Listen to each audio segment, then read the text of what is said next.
ছোট থেকে ছোট প্রবলেম, বড় থেকে বড় প্রবলেম যদি সমাধান বার করতে চাস তাহলে ঘুমিয়ে পড়, স্নান কর। হাসার কিছু নেই। আমি আমার একটা কথা বলি, এই যে আমি যে কথাটা বলছি, এখানে মাইকে রেকর্ডিং হচ্ছে আর তারটা গোজা আছে ল্যাপটপ। আমি যখন সেটাকে এডিট করছি সেখানে এক ধরনের আওয়াজ আসছে 1 সেকেন্ডের জন্য, যেটা পুরো অডিও ট্র্যাকটাকেই খারাপ করে দিচ্ছে। এখন আমি বুঝতে পারছি না, মানে মাথা ওলটপালট হয়ে গেছে যে আওয়াজটা হচ্ছে তো হচ্ছে কোথা থেকে। আমি ফোনের সেটিং খুঁজে পাগল, এদিকে মাইকের তার ফার খুলে সব একাকার। যখন ঘুমোতে যাব, হালকা হালকা ঘুম পেয়েছে, তখন হঠাৎ মনে পড়লো যে ল্যাপটপের নোটিফিকেশনটা তো অফ করা হয় না কখনো। চেক করে দেখি যে হ্যাঁ, ল্যাপটপের নোটিফিকেশনেরই ওটা আওয়াজ।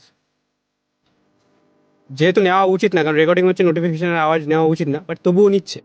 এখন যেহেতু প্রবলেমটা আমি ধরতে পেরেছি, তো এখন নোটিফিকেশনটা অফ করে দিলেই আমার সমস্যার সমাধান হয়ে গেল। এভাবে তুইও খেয়াল করবি, কোনো একটা জিনিস আলমারি বা ড্রয়ারে খুঁজছিস, পাচ্ছিস না, যখনই স্নান করছিস বা হয়তো ঘুমোতে যাবি বা ঘুমাচ্ছিস, তখনই হঠাৎ মনে পড়লো ওই ড্রয়ারের ওই খোপটা তো দেখাই হলো না। এখন যেই গেলি ওখানে পেয়ে গেলি। তো কি বুঝলি? প্রবলেম দেখ, এখানে ফিট কর আর ঘুমিয়ে পড়।